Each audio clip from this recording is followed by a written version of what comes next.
শহরের ধুলো আর যান্ত্রিক কোলাহলে মানুষ যেন প্রতিদিন একটু একটু করে নিঃশেষ হয়ে যায়। সেই পথে এমন অনেক কিছুই ঘটে যা আমাদের সুখ দুঃখকে নতুন করে চিনতে শেখায়। কর্মমুখর জীবনের ক্লান্তি দূরে সরিয়ে প্রকৃতির স্পর্শ হঠাৎই বড় নিবিড় মনে হয়। গ্রাম্য জীবনের ছোট ছোট কষ্ট আর বেদনাও তখন শহুরে জাঁতাকলের ঊর্ধ্বে উঠে দাঁড়ায়। আর ঠিক সেই মুহূর্তে অজান্তে মনের গভীর থেকে উঠে আসে কবির আশ্চর্য বাণী, দাও ফিরে সে অরণ্য, লহ এ নগর, হে নবসভ্যতা।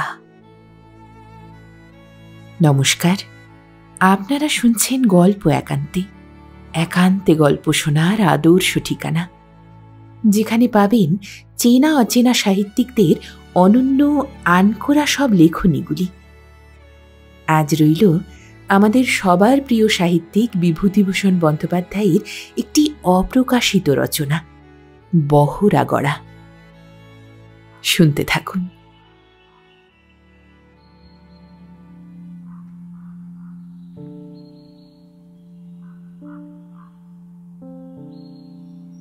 সন্ধ্যায় এসে আমরা বহরাগড়া ডাকবাংলোতে পৌঁছে গেলাম। চমৎকার মুক্ত স্থান। ডাকবাংলোর অদূরে একটা কালো পাথরের পাহাড়। পাহাড়ের চেহারা দেখে মনে হয় বড় একটা কালো মাকড়সা মাঠের মধ্যে চুপ করে বসে আছে। আমার সঙ্গে ছিলেন ফরেস্ট অফিসার মিস্টার সিংহ। তিনি এ অঞ্চলে অনেকবার এসেছেন, এখানকার সব জায়গা চেনেন। মিস্টার সিংহ পরদিন মোটরে আমাকে নিয়ে দুধকুন্ডি রিজার্ভ ফরেস্টে বেড়াতে গেলেন। দুধকুন্ডি সরডিহা থেকে ময়ূরভঞ্জ পর্যন্ত যে রাস্তা গিয়েছে ওরই ধারে। এই রাস্তার নাম বম্বে রোড কেন হলো এ কথা বলা শক্ত, কারণ বম্বের সঙ্গে এর কোনো সম্পর্ক নেই। ময়ূরভঞ্জ পর্যন্ত গিয়ে কোনো পাহাড় জঙ্গলে নিভৃতে মিলিয়ে গিয়েছে এই রাস্তা। পথের দুপাশে বহুদূর বিস্তৃত ধানের ক্ষেত। বৃষ্টিধৌত নীল আকাশের তলায় সুন্দর ছবি এঁকেছে যেন। নিকটেই মানুষমুড়িয়া বলে একটি বড় গ্রাম আছে। এখানকার অধিবাসীরা সবই বাঙালি। বাংলায় কথা বলে, কিন্তু উড়িয়া ভাষা মেশানো বাংলা। এই গ্রামে চালের ব্যবসার একটা বড় কেন্দ্র। সিংভূমের মধ্যে সকলের চেয়ে সস্তা চাল এখানে পাওয়া যায়। এই দুর্দিনেও টাকায় ৩ সের পুরনো চাল বিক্রি হতে দেখেছি এখানকার হাটে বাজারে। ধানের ক্ষেত রাস্তার দুধারেই।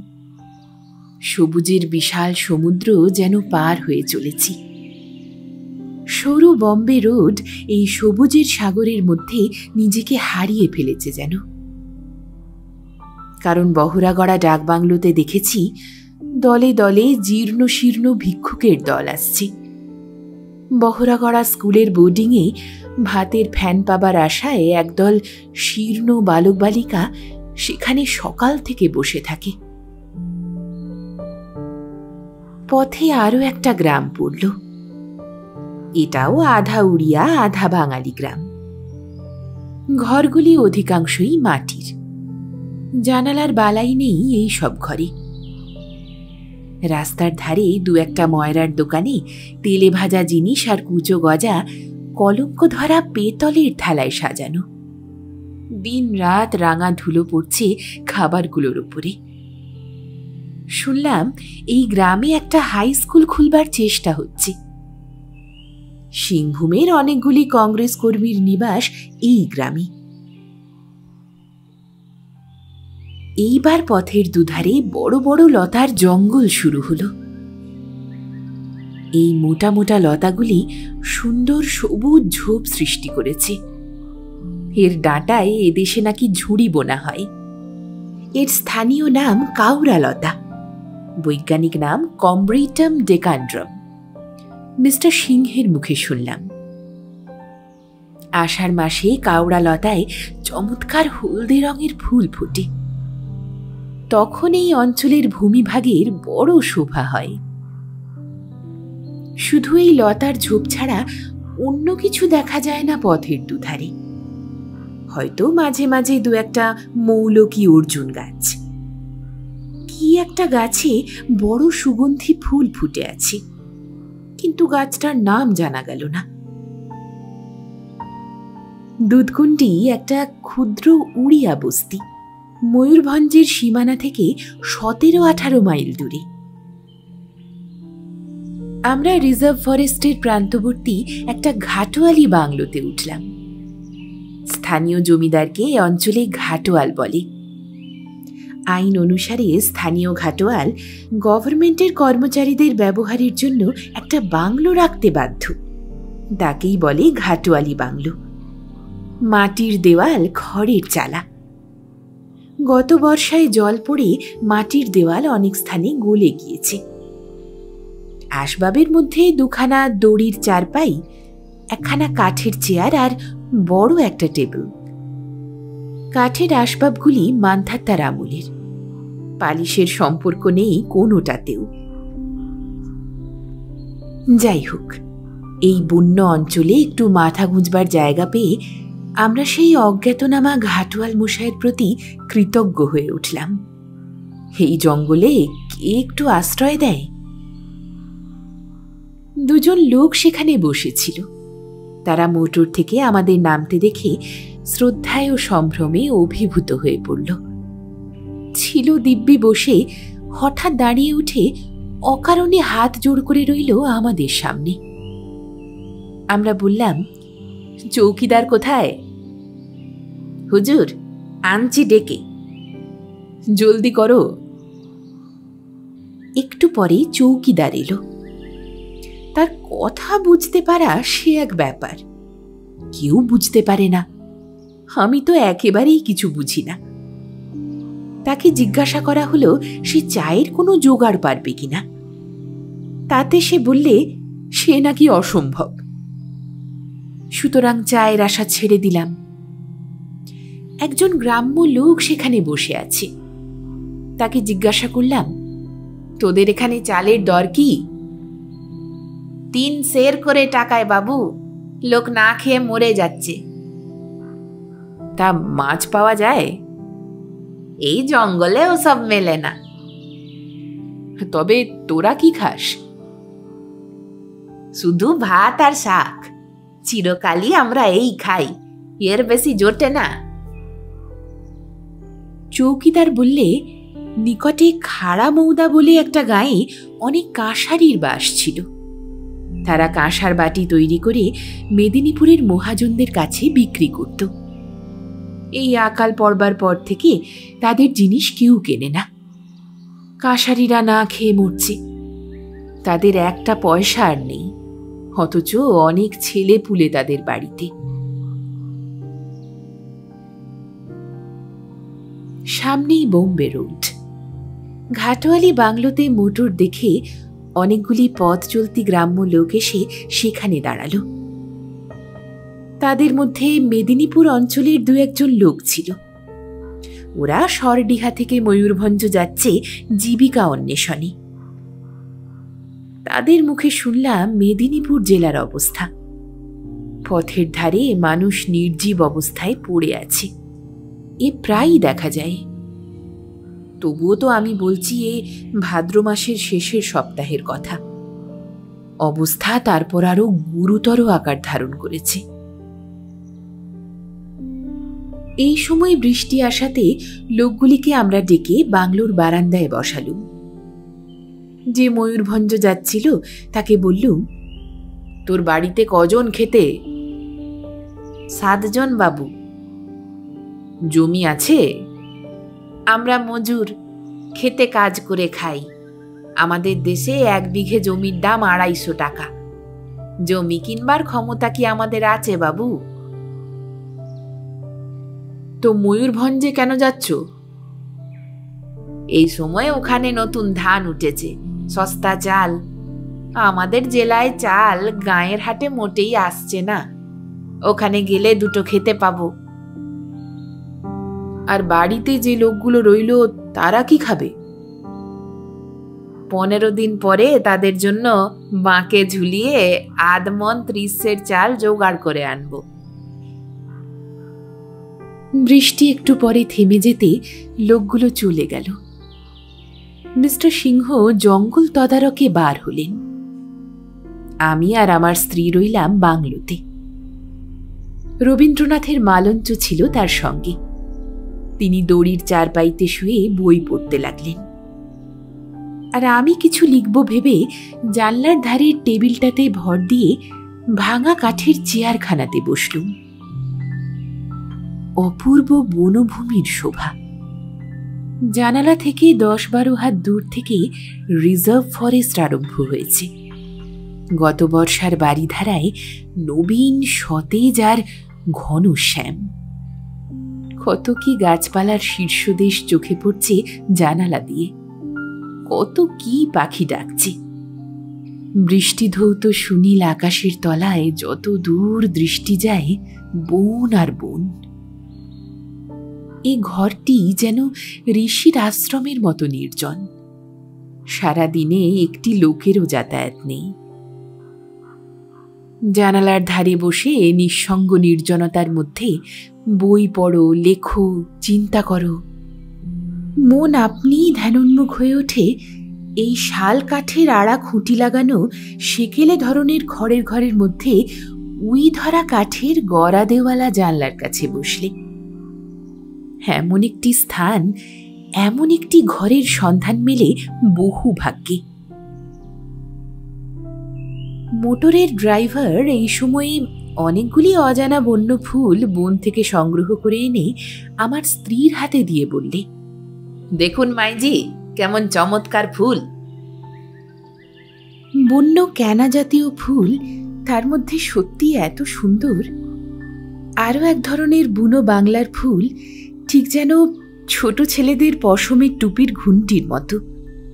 আর খুব বড় আর হলদে রঙের আরও এক জাতীয় ফুল, দেখতে অনেকটা সূর্যমুখীর মতো। কোনো ফুলেই অবশ্যই গন্ধ নেই। বনের মধ্যে আমরা কিছু দূর বেরিয়ে এলুম। বৃষ্টি স্নাত বন্য আকাশিয়ার মাথায় পশমের টুপির ঘুঁটির মতো অজস্র ফুলের ভার। মাটিতে সর্বত্রই লজ্জাবতী লতা, তাতে আবার ছোট ছোট ফুল ফুটেছে। বনের মধ্যে দিয়ে অন্য গ্রামে যাবার সরু পায়ে চলা পথ। বনে খুব বড় বড় গাছ নেই, সবই শালের চারা এবং কচ্চিৎ 2-1টা বড় বট কি মহুয়া গাছ। দৈর্ঘ্যে ওই মাইল 2 কি সামান্য কিছু বেশি হবে। কিন্তু এই বনে শুনলাম ভাল্লুক আর নেকড়ে বাঘের বেশ উপদ্রব আছে। বহরাগড়া ডাকবাংলো থেকে মাইল কয়েক দূরে একটি পাহাড় আছে, এর নাম শিরোবাই পাহাড়। সিংভূমের এই অঞ্চলের মধ্যে এই পাহাড়েই উৎকৃষ্ট জাতীয় কাইনাইট পাওয়া যায়। যখনই আমরা কেশুরদা গ্রামের পাশ দিয়ে মোটরে গিয়েছি কেশুরদার বিখ্যাত বাঁশবন বেড়াতে, তখনই দূর থেকে শিরোবাই পাহাড়ের দৃশ্য আমার মনকে মুগ্ধ করেছে। রোদ পড়ে পাহাড়টা যেন ঝকঝক করছে মনে হয়। কেশুরদার এই বাঁশবন এদিকের মধ্যে একটি দ্রষ্টব্য স্থান। প্রায় 200 বিঘে জমির উপর শুধু বাঁশের চাষ করা হয়েছে বন বিভাগ থেকে। বাঁশ বড় বড় হয়ে ঝাড় বেঁধেছে। গরু বাছুরে পাছে ঢুকে নষ্ট করে, তার জন্য বড় খানা কাটা আছে বাঁশবাগানের চারিদিকে। একটি লোহা ও কাঠের ঝাঁপ আছে এক জায়গাতে। এই ঝাঁপ খুলে বাঁশবাগানের মধ্যে যেতে হয়। বসন্তের শেষে যখন বাঁশপাতা ঝরে বাঁশতলা বিছিয়ে থাকে, তখন এই বাঁশবনের মধ্যে শুকনো পাতার রাশির উপর শুয়ে অদূরবর্তী শিরোবাই পাহাড়ের দিকে চেয়ে ঘণ্টার পর ঘণ্টা কাটিয়ে দেওয়া যায়। মনে যেন এক অপূর্ব আনন্দ আসে। এই বাঁশবনের বাঁশগাছে কয়েকবার ফুল ধরেছিল। বন বিভাগের কাগজপত্রে তার উল্লেখ আছে। শুধু এখানে নয়, সারান্ডা অরণ্যের বাঁশবনেও 1921 সালে প্রথম ফুল দেখা যায়। পরে ৫-৬ বছর অন্তর অন্তর কয়েকবার বাঁশের ফুল ফোটে। বলা আবশ্যক যে বাঁশ গাছের ফুল গোলাপ, জুঁই ইত্যাদির মতো নয়, ঘাসের ফুলের মতো শীষ হয় এবং শীষের গায়ে অতি ক্ষুদ্র ক্ষুদ্র ফুল ধানের মঞ্জরির মতো দেখায়। একজন বন বিভাগের হো জাতীয় কর্মচারীকে আমি বাঁশের ফুলের কথা জিজ্ঞাসা করি। লোকটি হো খ্রিস্টান, নাম সুলেজান কারকাট্টা, মনোহরপুর বেঞ্জের ভারপ্রাপ্ত অফিসার। সে বললে, বাঁশের ফুলও আমরা অনেক দেখেছি। আমি বললাম, কি করে দেখলে? তোমাদের খাতাপত্রে তো লিখছে বাঁশের ফুল খুব সুলভ দর্শন জিনিস নয়, কালে ভদ্রে হয়। ওসব হচ্ছে কেতাবের কথা। আমাদের হাতে বড় বড় পাহাড়ি বাঁশের বনের ভার, কতবার ফুল দেখেছি বাঁশ গাছে। তা কিরকম দেখতে? শীষ হয় ধান গাছের মতো, ফুল টুল বলে বোঝা যায় না, শীষের মধ্যেই ছোট ছোট বিচির মতো থাকে, ওটাকেই ফুল বলে। এবার ভাদ্র মাসে কেশুরদা বাঁশবন দেখতে গিয়েছিলাম। তখনও বাঁশবনের তলাটা পরিষ্কার হয়নি, সর্বত্র আগাছার জঙ্গল আর এক প্রকারের উলুখড়ের মতো ঘাস। তার আগায় প্রায় ১.৫ ইঞ্চি লম্বা শুঁয়ো আদি, কাপড়ে লাগলে আর ছাড়তে চায় না। বাঁশপাতা ঝরতে আরম্ভ না করলে বাঁশবনের শোভা পাওয়া যায় না।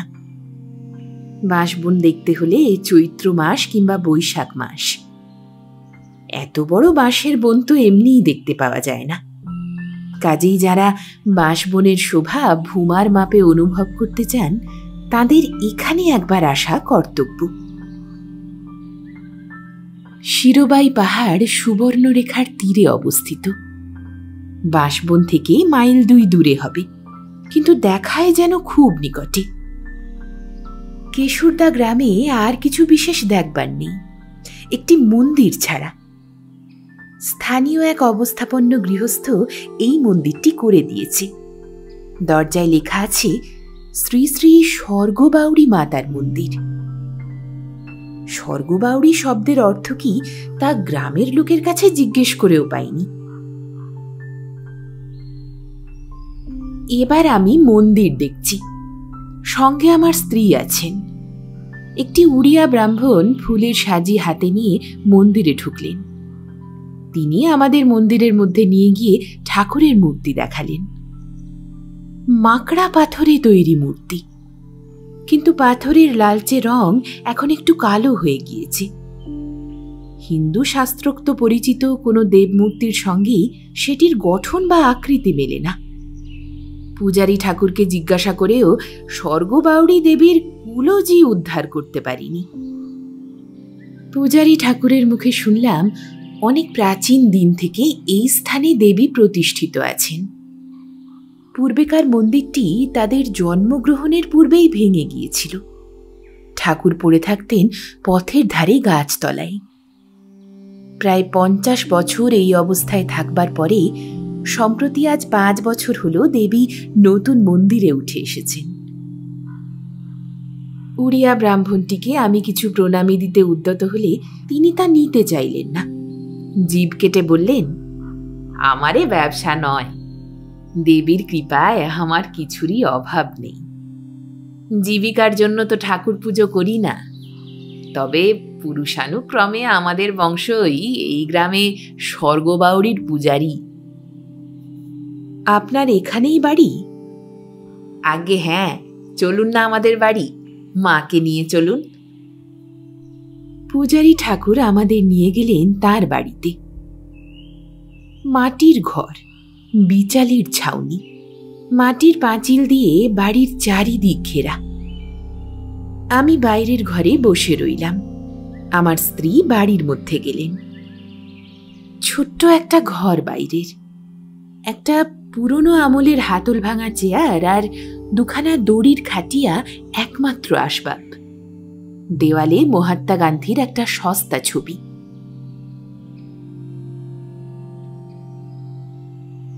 একটু পরে দেখি অনেকগুলি কঙ্কালসার ছোট ছোট ছেলে মেয়ে বাইরের ঘরের সামনে রাস্তায় এসে দাঁড়িয়েছে। সংখ্যায় 20-22টি হবে। ওদের হাতে এক একটা বেতের খুঁচি, কারো বা আবার একটা তোবড়ানো বিস্কুটের টিন। বললাম, এরা কি জাত? এই গায়ে তো অবস্থা সকলেরই একরকম ভালো দেখেছি, তবে এরা কি? পূজারীর নাম বিশ্বনাথ পাণ্ডা। তিনি বললেন, এদের জমি জমা নেই, এরা জাতে ডোম। এবার 2 সের করে চাল টাকায় হওয়াতে এদের বাপ মা আর খেতে দিতে পারে না এদের। মজুর খাটানোর লোক নেই, সুতরাং এরা লোকের বাড়ি চেয়ে চিনতে যা কিছু পায় তাই দিয়েই পেট ভরায়। কিন্তু ওদের দেখে আমার মনে হলো, এভাবে বেশি দিন ওরা পেট ভরাতে পারবে না। দিন ওদের ফুরিয়ে এসেছে। পাড়ায় পাড়ায় ঘুরে ভিক্ষে করবার শক্তি আর ওই কঙ্কালসার ক্ষুদ্র দেহগুলোতে কদিন থাকবে? বিশ্বনাথ পাণ্ডা 1 ধামা মুড়ি বাড়ির মধ্যে থেকে এনে প্রত্যেককে 2 মুঠো করে মুড়ি দিলেন। তা দিতেই মুড়ির ধামা ফুরিয়ে গেল। রোজ 1 ধামা মুড়ি এই গরিব ছেলে মেয়েদের মধ্যে নাকি বিতরণ করা হয়। পরে পাণ্ডা ঠাকুর আমায় বাড়ির মধ্যে গিয়ে একটু জল খাবার খেতে বারবার অনুরোধ করলেন। আমার কৌতূহল হলো, বাড়ির মধ্যেটা এদের কেমন সেটা একবার দেখতে হবে। এখানে উড়িয়া মিশ্রিত বাংলায় সকলে কথাবার্তা বলে। গ্রামের মধ্যে উড়িয়া ব্রাহ্মণদেরই প্রতিপত্তি বেশি। বাড়ির মধ্যে নিয়ে গিয়ে পাণ্ডা ঠাকুর সব ঘরে আমায় ঘুরিয়ে নিয়ে বেড়ালেন। ঘরের দেওয়ালের গায়ে কোণ থেকে ও কোণ পর্যন্ত লম্বা 2 সারি কাঠের তাক। আপিসে পুরনো খাতাপত্র রাখবার জন্য যেমন তাক থাকে ঠিক তেমনি। তাকের উপর প্রধানত কুমড়ো, লঙ্কা, সর্ষে প্রভৃতি জিনিসে ঘর বোঝাই। বেশ সম্পন্ন চাষবাসী গৃহস্থ বটে, অথচ খুব সাদাসিধে আড়ম্বরহীন জীবনযাত্রা এদের। পাণ্ডা ঠাকুর আমায় খেতে দিলেন উৎকৃষ্ট সরু ধানের চিড়ে, ঘন দুধ, চিনি আর সঙ্গে কিছু আচার। চিনি বাদে অন্য সব জিনিস তার ঘরের। এই বাজারে প্রতিদিন 1 ধামা মুড়ি বিতরণ করতে দেখেই আমি বুঝেছিলাম এদের ধানের অভাব নেই। এখন জিজ্ঞেস করে জানলাম প্রায় 50 বিঘে জমিতে ধানের চাষ আছে। বাড়িতে আবার 10-12টি গরু। তাছাড়া ডাল তরিতরকারিও নিজেদের জমিতেই উৎপন্ন হয়।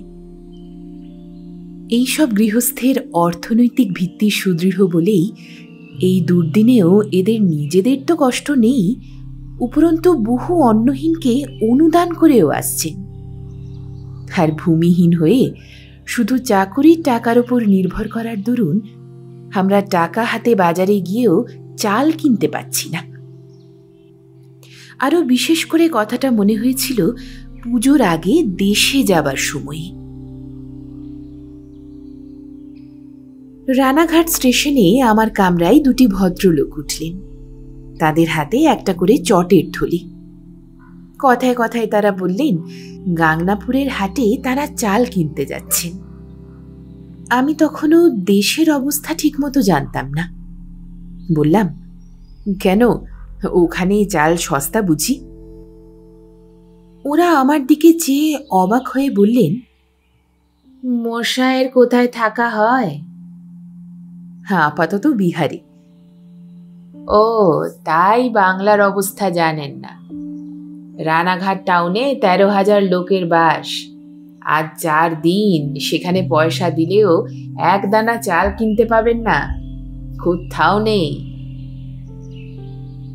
এই 4 দিন তবে লোকে খাচ্ছে কি? ছোলা সেদ্ধ, তার সঙ্গে তরকারি, কেউ বা বাজরার আটা, এইসব। 50 টাকা মন দিলেও চাল পাবেন না। আজ গাংনাপুরের হাটবার, দেখি যদি সেখানে চাল পাওয়া যায়। তখনই আমার কেশুরদা গ্রামের বিশ্বনাথ পাণ্ডার সংসার মনে পড়ল। আড়ম্বরহীন চালচলন বটে, হয়তো তাদের বাড়িতে চেয়ার টেবিল আলমারি কিছুই নেই, চাও কেউ খায় না, কিন্তু ধান বোঝাই মরাই আর দুগ্ধবতী গাভী আছে বাড়ির আঙিনায়। দরিদ্র ছেলে মেয়েদের মধ্যে রোজ এক ধামা মুড়ি বিতরিত হয়। বাংলার মুড়ির শের 1 টাকা, সে হিসেবে রোজ 5-6 টাকায় মুড়ি বিলোয় বিশ্বনাথ পান্ডা। জল টল খেয়ে বাইরে চলে এলাম। পান্ডা ঠাকুর বললেন, 2টি ভাত খাওয়াতে বড় স্বাদ ছিল, কিন্তু তা সাহস করিনি। আমি বললাম, সাহস করেন না? কিরকম? আমাদের খাওয়া হলো অন্য রকম। বাংলাতে কত রকমের তরকারি, মাছ, মাংস দিয়ে আপনাদের খাওয়া অভ্যেস। আপনারা মাছ মাংস খান না?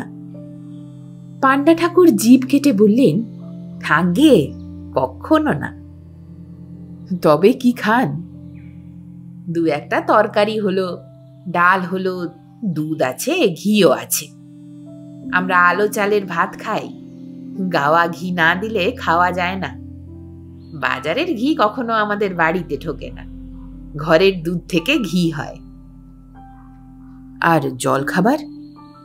চিড়ে দই কিংবা ঘি দিয়ে চিড়ে ভাজা, মুড়ি গুঁড়ো চলে। আখের চাষ আছে, বাড়িতেই রস জাল দিয়ে গুড় করা হয়ে থাকে।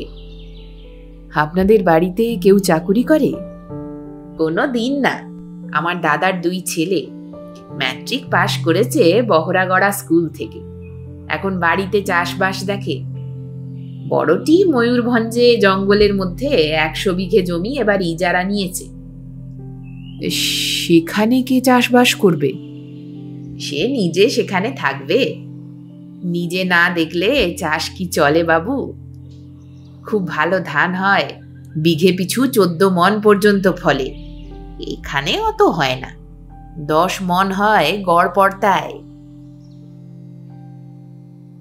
কেশুরদা থেকে ফিরে আমরা ডাক বাংলোয় এলাম যখন, বেলা তখন প্রায় 2টো। আরো কিছুক্ষণ পরে প্রায় সন্ধ্যার সময় বিশ্বনাথ পান্ডা ডাক বাংলোয় আমাদের সঙ্গে দেখা করতে এলেন। গায়ে একখানা সাদা উড়ানি, কপালে চন্দনের ফোঁটা, পাদুকাবিহীন চরণ যুগল। আমি আদর করে চেয়ারে বসালুম ওকে। বললাম, চা খাবেন?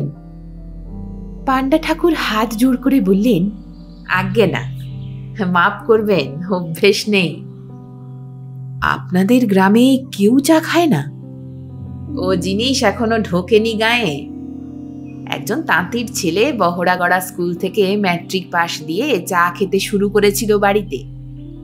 সে এখন দেশে নেই, যুদ্ধের চাকুরি নিয়ে গাঁ থেকে চলে গিয়েছে। জমির দাম কত?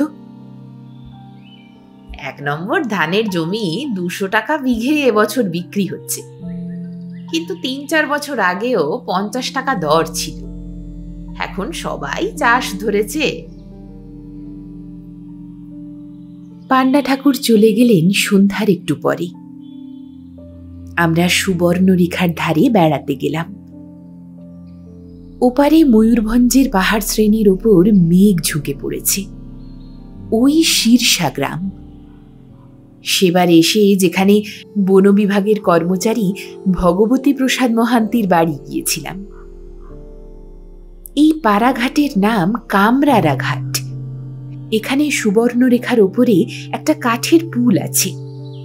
ময়ূরভঞ্জের মহারাজা এটা তৈরি করে দিয়েছেন, কিন্তু বর্ষাকালে পুলটি জলমগ্ন।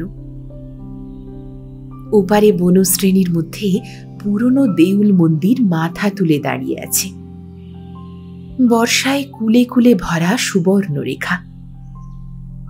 শান্ত আকাশে নক্ষত্ররাজি। বড় একটা শাল গাছের তলায় পাথরের ওপর আমরা বসে আছি।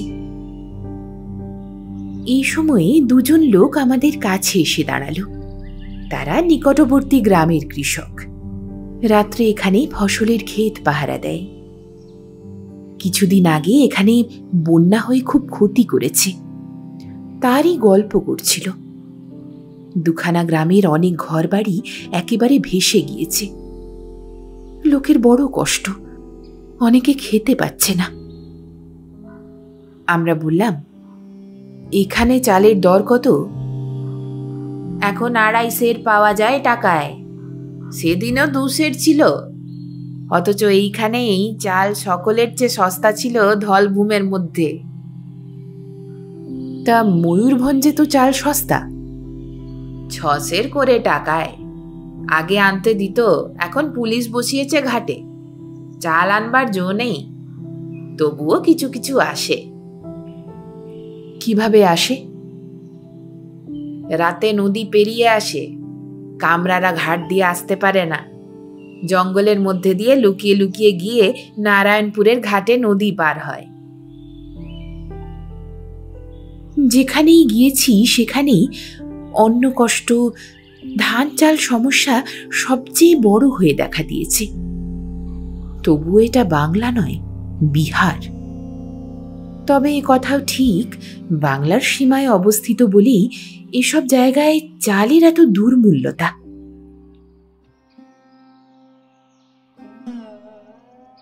পরদিন বহরাগড়া স্কুলে বেড়াতে গিয়েছি। 8-10টা ছোট ছোট ছেলে মেয়েকে স্কুল বোর্ডিংয়ের আশেপাশে বসে থাকতে দেখে জিজ্ঞেস করলাম, এরা কে? হেডমাস্টার হেসে বললেন, ওরা আমাদের পোষ্য। পোষ্য? কিরকম? এরা সকালে এসে এখানে জুটে। রান্নাঘরের নর্দমা দিয়ে যে ভাতের ফ্যান পড়ে, পাতের ভাতটা যা থাকে বা ফেলে দেওয়া হয় তাই খায়। আবার রাত্রেও তাই। এখানেই পড়ে থাকে সারাদিন।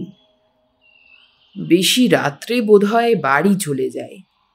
অনেকে আবার যায়ও না, থেকে যায়। বাপ মা এদের আছে তো? আছে, কোনো খোঁজ নেয় না। ওই দেখুন, 5-6 বছরের একটা ছেলে রয়েছে ওদের দলে, কিন্তু কখনো দেখিনি ওর মা কি বাবাকে এই দিকে। আশ্চর্য মা বাপ এদের। এদের বাপ মা মজুর শ্রেণীর, জমি নেই, ধান নেই। এই তো ধান চালের দর, কাজেই ছেলে মেয়েদের খেতে দেবার ক্ষমতা নেই। এরা ঘুরে ঘুরে নিজেদের খাবার নিজেরাই জোগাড় করে। রাত্রে বাড়ি ফিরে শুয়ে থাকে, জানে বাড়ি গেলে খেতে পাবে না, বাইরে থেকে যা কিছু জোটে। বহরাগড়া থেকে ফিরবার পথে মেদিনীপুর জেলা ও বিহারের সিংভূম জেলার সংযোগস্থলে একটি ক্ষুদ্র গ্রামে এক মৌজাদারের বাড়িতে আমরা গিয়েছিলাম। এই গাঁয়ের নিকটেই 1777 খ্রিস্টাব্দে ক্যাপ্টেন ফার্গুসনের অধীনস্থ ব্রিটিশ বাহিনীর সঙ্গে ধলভূমের রাজা জগন্নাথ ধলের যুদ্ধ হয়। তখন মেদিনীপুরের এদিকে ঝাড়খণ্ডের অন্য কোনো স্থানে ব্রিটিশ অধিকার বিস্তৃত হয়নি। এই যুদ্ধের পর রাজা জগন্নাথ ধল পরাজিত হয়ে কালিকাপুরের নিকটে জঙ্গলে আশ্রয় গ্রহণ করেন এবং ধলভূম ব্রিটিশ অধিকারভুক্ত হয়। পূর্বে এখানে ঘন বন ছিল এবং বনের মধ্যেই ধলভূমের রাজার সাঁওতাল যোদ্ধাগণ কাঠের বেড়া ও পরিখা খনন করে ব্রিটিশ বাহিনীকে বাধা দেবার আয়োজন করেছিল। এখন সেখান দিয়ে ডিস্ট্রিক্ট বোর্ডের রাস্তা চলে গিয়েছে। বন কোনো দিকেই নেই। চাষের মাঠের মধ্যে 2-একটা মহুয়া গাছ আছে এখানে ওখানে। মৌজাদারের উপাধি দণ্ডপাণি। পূর্বপুরুষ উড়িষ্যা থেকে এসে এখানে বাস করেছিলেন। এখন এখানেই বড় চাষিবাসী গৃহস্থ হয়েছে।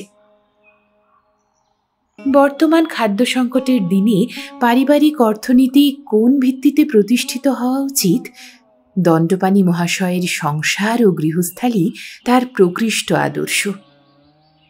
এমন একটি সুস্থ, দৃঢ়, প্রাচুর্যপূর্ণ গৃহস্থালী আজকালকার চাকুরি সর্বস্ব বাংলায় দেখা যায় না।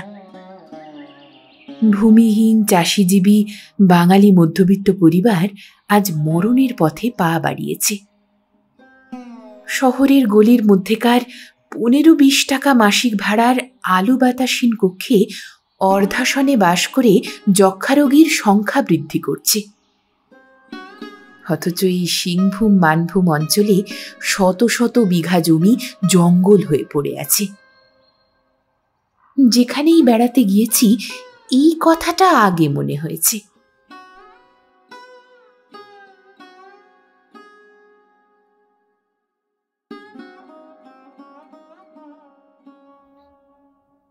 শুনছিলেন সাহিত্যিক বিভূতিভূষণ বন্দ্যোপাধ্যায়ের কলমে একটি অপ্রকাশিত রচনা বহরা গড়া।